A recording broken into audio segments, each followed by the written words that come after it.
दोस्तों, इस वीडियो में हम लोग दोबारा से स्टार्ट करने वाले हैं। ये सेकंड पार्ट है हमारा पॉलिटिकल पार्टीज़ वाले चैप्टर का, और हमने आधा चैप्टर पढ़ लिया था। फिर हम यहाँ से स्टार्ट करने वाले भाई कि नेशनल पॉलिटिकल पार्टीज़ क्या होती है। अगर आपने पुरानी वाली वीडियो नहीं देखी है तो प्लीज़ जाइए उस वीडियो को पहले देखिए, लिंक मैं नीचे डिस्क्रिप्शन दे रहा हूँ, जाइए देखिए, उसके बाद इस वीडियो को देखना। चलिए दोस्तों शुरू करते हैं। देखो यार, जो पार्टीज़ होती है ना वो दो तरह की होती है। एक तो होता है भाई नेशनल पार्टी, दूसरा होता है अपना स्टेट या रीजनल पार्टी हम बोलते हैं। तो भाई पहली बात तो ये नेशनल पार्टी क्या होती है, कैसे पहचानेंगे? तो देखो मेरे भाई, कोई भी पार्टी जो कि 4 स्टेट में कम से कम 6% वोट हासिल कर ले और लोकसभा इलेक्शन जिसे हम असेंबली इलेक्शन भी बोलते हैं उसमें कम से कम 4 सीटें जीत जाए, उस पार्टी को हम लोग क्या बोलते हैं दोस्तों?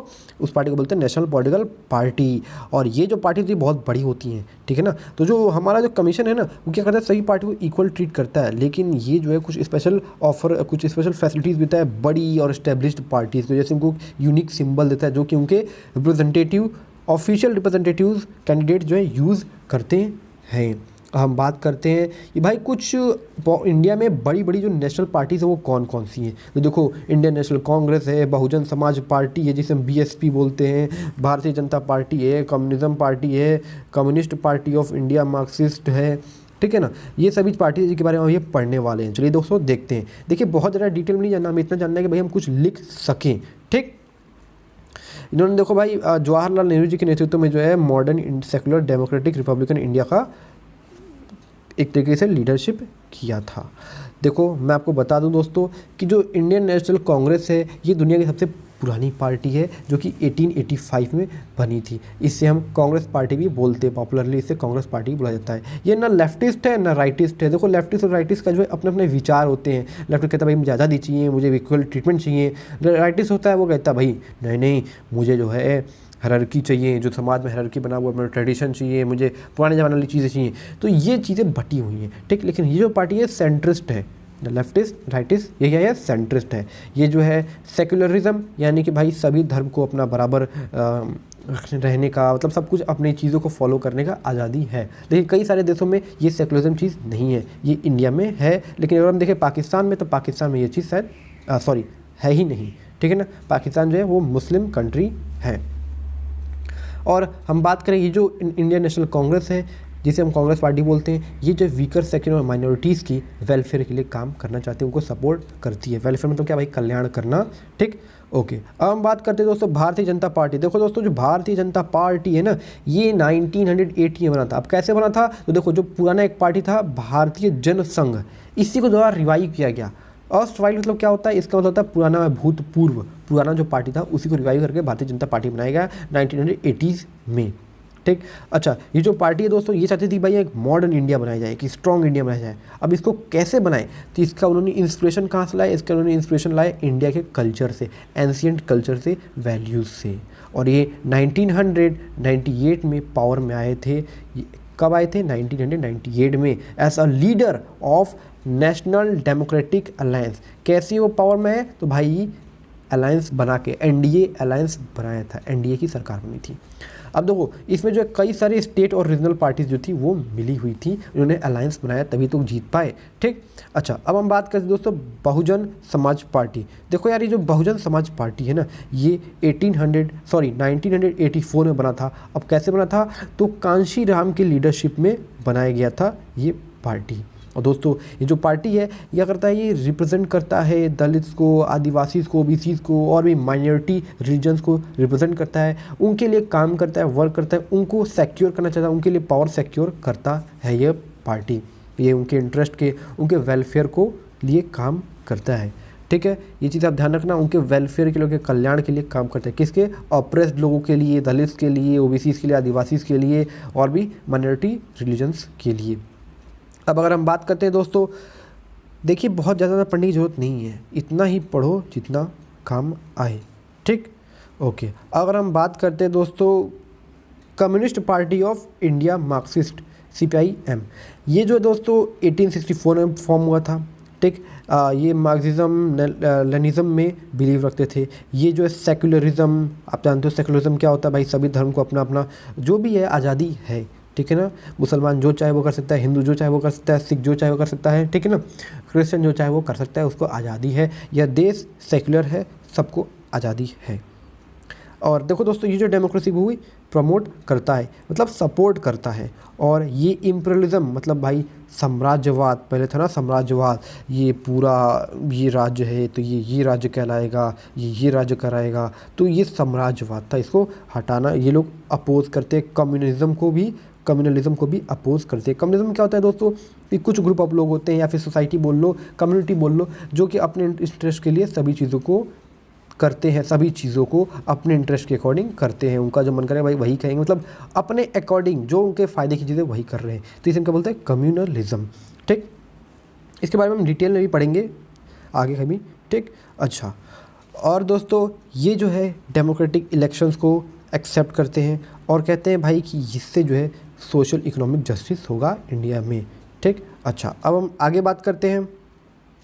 हमारी जो अगली पार्टी है दोस्तों, कम्युनिस्ट पार्टी ऑफ इंडिया। ध्यान रखना, जो हमने ऊपर पढ़ा था वो मार्क्सिस्ट था, जो कि मार्क्सिस्ट एम लिखा हुआ था, ध्यान रखना। और ये जो हम बोल रहे हैं वो किसकी बात कर रहे हैं, कम्युनिस्ट पार्टी ऑफ इंडिया, जो कि 1925 में बना था। और ये भी मार्क्सिज्म और लेनिज्म में विश्वास रखता है। और ये भी जो है दोस्तों, वो सेकुलरिज्म को प्रमोट करता है, डेमोक्रेसी को प्रमोट करता है, बढ़ावा देता है, उसमें बिलीव रखता है। और जो है कम्युनलिज्म को ये प्रमोट नहीं करता है मेरे दोस्तों, सेक्शनिज्म को भी यह प्रमोट नहीं करता है। मतलब भाई मैं राजा तो भाई मेरे बाद वाला जो बेटा होगा वो भी राजा, ठीक है, ये सक्सेसिज्म है। ठीक, तो भाई सक्सेस डायनेस्टी आगे बढ़ती जा रही है, या फिर पार्टी में वही लोग आगे बढ़ते जा रहे हैं, इन सब चीज़ों को नहीं बढ़ावा देता, उसे क्या बोला गया, सक्सेसिज्म। ठीक, और कम्युनलिज्म को ये प्रमोट नहीं करता है, क्या करता है, अपोज करता है। ये पार्लियामेंट में जो डेमोक्रेसी है उसको एक्सेप्ट करता है। और ये जो है दोस्तों प्रमोट करता है वर्किंग क्लास की बातों को, उनके राइट्स को, उनके लिए उनके इंटरेस्ट को प्रोटेक्ट करता है, प्रमोट करता है। फार्मर्स हो गए, पुअर्स हो गए, इन सभी के लिए काम ये करता है। अब अगर हम बात करें जो लास्ट है यहाँ पर, वो है नेशनलिस्ट कांग्रेस पार्टी। ओहो, नेशनलिस्ट कांग्रेस पार्टी, देखो दोस्तों ये जो पार्टी है ये 1999 में बनी थी। और कैसे बनी थी, तो ये कांग्रेस पार्टी से टूटकर बनी थी। और ये पार्टी दोस्तों डेमोक्रेसी, गांधीयन सेकुलरिज्म को, इक्विटी को, सोशल जस्टिस को, फेडरलिज्म को प्रमोट करती है। देखिए दोस्तों, अब अगर हम बात करें स्टेट पार्टी की, तो यार जो स्टेट पार्टी होता है, कैसे पता चलेगा कि भाई कौन सी पार्टी स्टेट पार्टी है। मैं यूं ही पार्टी ABC बना लूँ, कैसे पता चलेगा कि ये स्टेट है या नेशनल है। तो देखो, अगर मैं कम से कम 6% जो है टोटल वोट ले पाता हूँ इलेक्शन में, किस इलेक्शन में, legislative assembly of the state के इलेक्शन में, और कम से कम 2 सीट जीत जाता हूँ, तो उसे क्या बोलते हैं दोस्तों, स्टेट पार्टी। 6% टोटल वोट्स होने चाहिए मेरे पास इलेक्शन के, किस इलेक्शन के, तो लेजिस्लेटिव असेंबली के इलेक्शन के, और कम से कम 2 सीटें होनी चाहिए। ठीक, तो मैं कहलाऊँगा क्या, स्टेट पार्टी। अच्छा, यहाँ पर बहुत सारे एग्जाम्पल दिए हुए हैं स्टेट पार्टी के, उनके नाम याद कर लो थोड़े बहुत। नाम याद करने की वैसे ज़रूरत तो नहीं है, हाँ यहाँ पर बहुत छोटे मोटे दिए हुए नाम, आप चाहो तो याद कर लो। जैसे कि ये देखो, यहाँ लिखा हुआ है बीजू जनता दल हो गया, सिक्किम डेमोक्रेटिक फ्रंट हो गया, ठीक है ना, मिजो नेशनल फ्रंट हो गया, ये सभी चीज़ें हैं। इतने सारे नाम हैं, इनमें से आप चाहो तो 1-2 नाम याद कर लो, कभी पूछ दिया तो फिर लिखने के काम आ जाएगा। इनको दोस्तों कॉमनली जो है जनरली क्या होता है, इनको रीजनल पार्टीज़ बोला जाता है। और ये जो है अपने रीजनल एरिया के अकॉर्डिंग जो है वो बातचीत, अपने प्रोग्राम, अपने जो पॉलिसीज़ होती हैं वो सभी चीज़ों को फ्रेम करते हैं। और दोस्तों अगर हम बात करें कुछ पार्टी जैसे कि सक्सेसफुल हो गई अपने एरिया में, जैसे हम बात करें कुछ पार्टीज़ की, समाजवादी पार्टी हो गया, ठीक है, राष्ट्रीय जनता दल हो गया, ये सब जो है ये सक्सेसफुल पार्टीज़ हैं। और इनका जो है नेशनल लेवल पर पॉलिटिकल ऑर्गेनाइजेशंस हैं, जो कि कई सारे स्टेट में हैं। मतलब कुल मिलाकर ये वो पार्टीज़ हैं जो कि नेशनल लेवल पर ऑर्गेनाइजेशन बना रखी हैं, जैसे समाजवादी पार्टी और बोला ना राष्ट्रीय जनता दल पार्टी। मतलब कुल मिलाकर ये सक्सेस पार्टी हो चुके हैं कुछ स्टेट्स में। दोस्तों अगर मैं आपको बताऊं कि यार ये जो छोटी छोटी जो पार्टीज़ हैं, इनका जो नंबर्स है ये लास्ट कुछ सालों में बहुत ज़्यादा बढ़ते चले गए हैं। 30 ईयर्स में अगर हम देखें तो 30 ईयर्स में जो इनके नंबर काफ़ी ज़्यादा एक्सपेंड हुए हैं, जिससे जो इंडिया की जो डेमोक्रेसी है वो काफ़ी ज़्यादा इंक्रीज़ हो गई है। मतलब कि काफ़ी ज़्यादा अब डेमोक्रेटिक है। ऐसी बात नहीं है कि मेरा कहने का अर्थ यह है कि अगर कोई एक ही पार्टी रहती है यार तो कैसे बोलते कि डेमोक्रेटिक है। अब हर तरफ से लोग पार्टियां बना रहे हैं, लोग इलेक्शन जीत रहे हैं, जुड़ रहे हैं, कोलिशन गवर्नमेंट बन रहा है, कई सारे लोग साथ में मिलकर बना रहे हैं। तो ये क्या दिखाता है, यही दिखाता है कि भाई हमारा जो देश है वो अच्छा डेमोक्रेटिक तरीके से, फेडरलिज्म अच्छे तरीके से वर्क कर रहा है। कोई भी एक सिंगल कोई भी नेशनल पार्टी जो है सिक्योर नहीं कर पा रही है मेजोरिटी लोकसभा इलेक्शन में, जिसकी वजह से उसको क्या करना पड़ा है, अलायंस बनाया पड़ रहा है।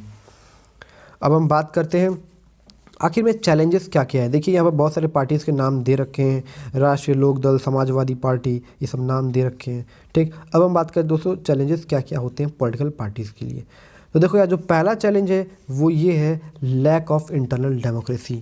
क्या होता है दोस्तों कि जो ज़्यादातर पॉलिटिकल पार्टी में जो पावर होती है वो कुछ ही लोगों के हाथों में होती है। जो टॉप लीडर्स होते हैं, कुछ जो लीडर्स होते हैं उन्हीं के हाथों में होती है। जो ऑर्डिनरी लोग होते हैं जो कि पार्टी में काम करते हैं, उनको जो है पार्टी के अंदर क्या हो रहा है उनको कई बार वही सब सफिशिएंट इन्फॉर्मेशन नहीं मिल पाती है कि अंदर क्या हो रहा है। और तो अंदर जो इलेक्शन भी नहीं होता, पार्टी के अंदर जो रेगुलर इलेक्शन होने चाहिए वो भी इलेक्शन नहीं होते हैं।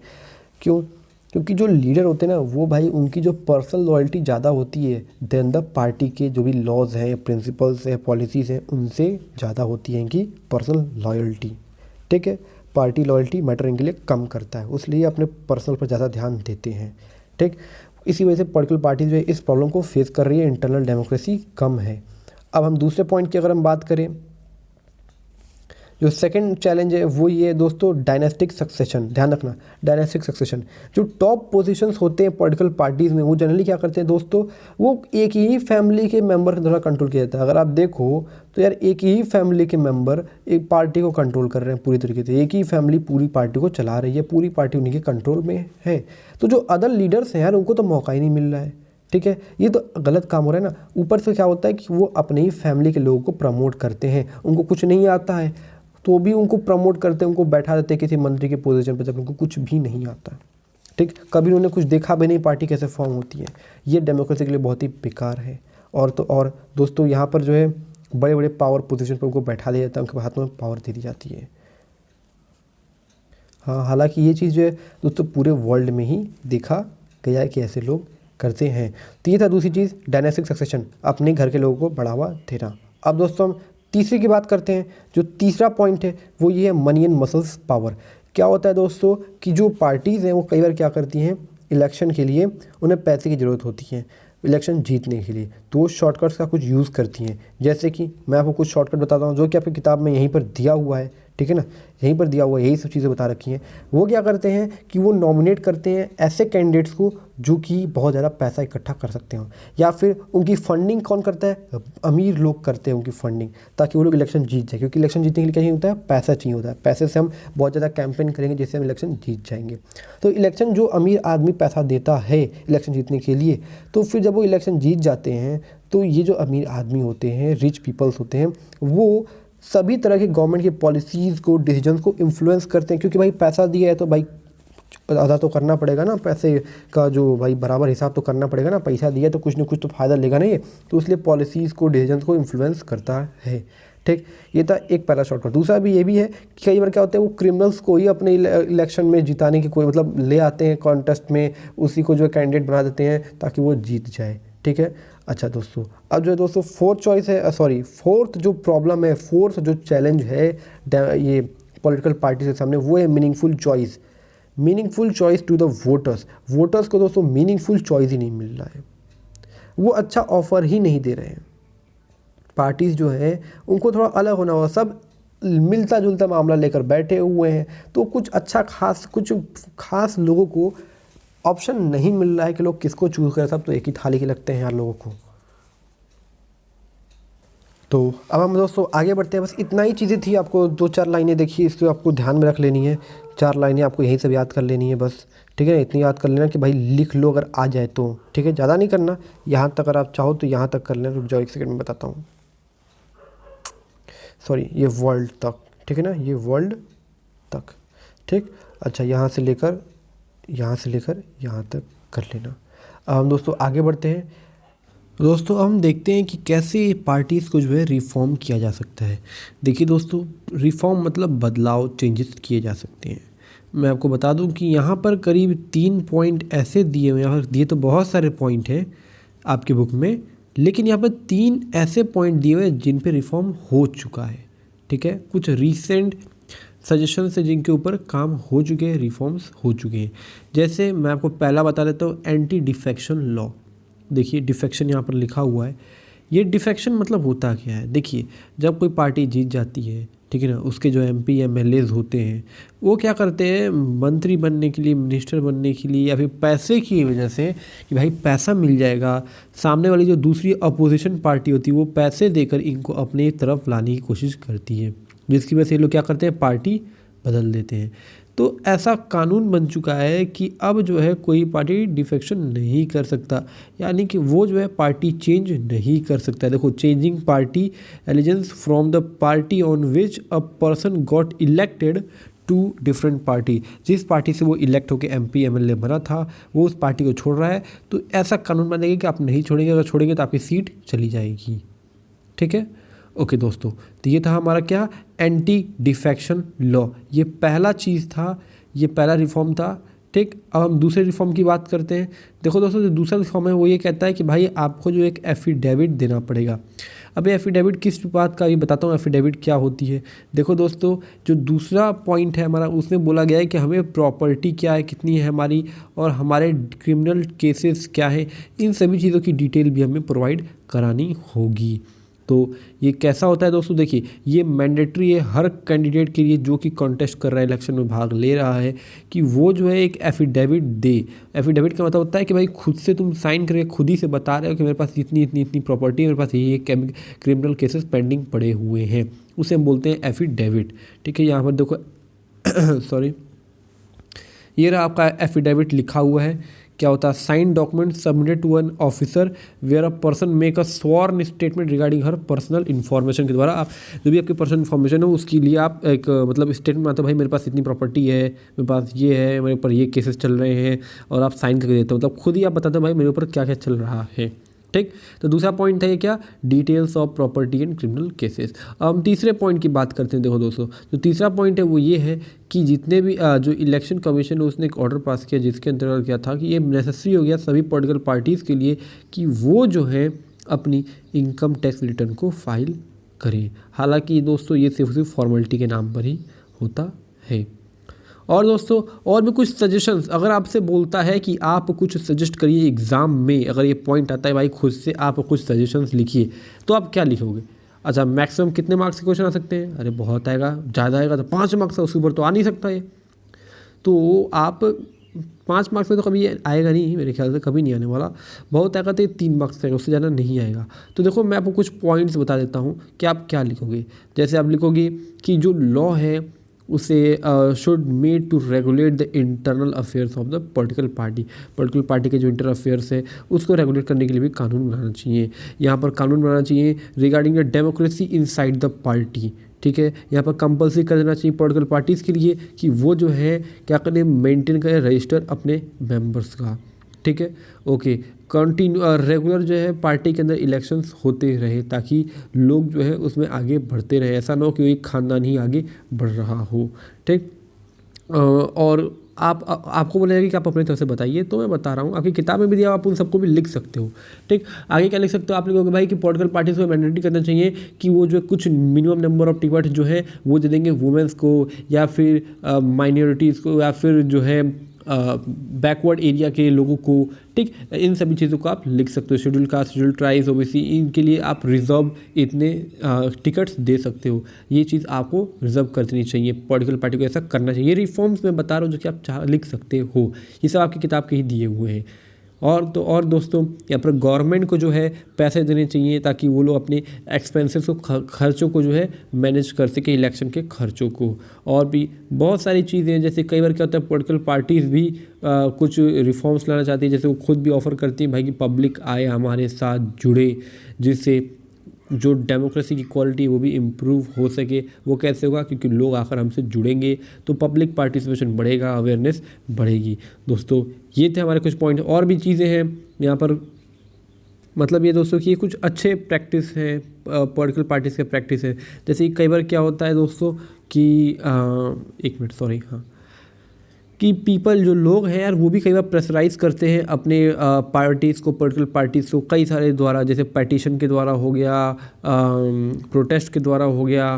ठीक है ना। इन सारे तरीक़ों से जो है वो पॉलिटिकल पार्टी को प्रेशराइज़ करते हैं और पॉलिटिकल पार्टी भी इन सभी चीज़ों को सीरियसली लेती है, सोचती है भाई अगर मैं इनकी बातों को नहीं ध्यान दूंगा तो लोग मुझे सपोर्ट नहीं करेंगे, उसलिए पॉलिटिकल पार्टी भी सीरियस हो जाती है। तो ये सभी चीज़ें जो कि मैंने आपको बताई हैं, आपको जो पसंद आता है वो लिख देना। वैसे कि ये क्वेश्चन आता नहीं है जनरली, लेकिन मैं आपको बता दिया यार, ये सभी रिफॉर्म सबको पते होने चाहिए।